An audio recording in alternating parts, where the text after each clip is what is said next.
And with the Johnson & Johnson vaccine now on the verge of FDA approval, health experts are excited to have a third option. With a lower efficacy rate, though, some are worried that people won't want that version of the vaccine.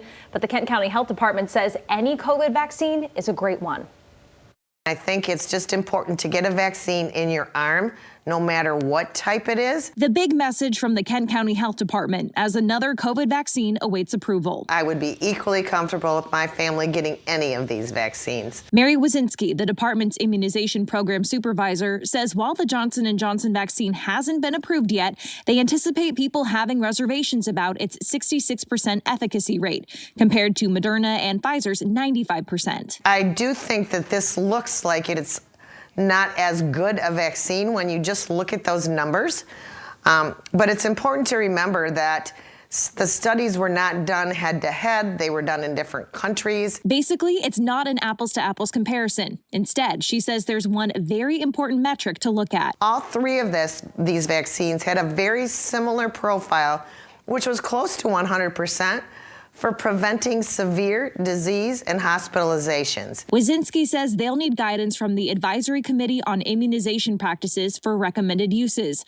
But as with the two vaccines already in circulation, who gets what will be based on venue. I think when you're looking at vaccine transport, keeping the vaccine viable, that will be more in the decision making versus what people this vaccine should be utilized for. And if someone makes an appointment, learns they'll get the Johnson & Johnson version and doesn't want it? That's a personal choice. If you choose not to take that vaccine, then that is your choice. But my message is all three vaccines are important. They all three work. That means they'll likely forfeit their appointment. And that's not what Wazinski wants. People have to know that when they make an appointment for a COVID vaccine, it's just that, a COVID vaccine. It's not for a specific brand because I can't promise that in advance. But no matter what, she's eager to add another weapon in the fight against COVID. All three of the vaccines prevent, serious disease, hospitalizations.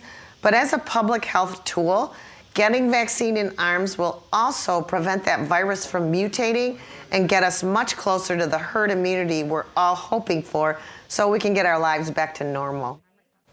And the Johnson & Johnson version only requires a single shot instead of two, and it also doesn't need that ultra-cold storage, making it easier to distribute to rural areas and just your regular doctor's office.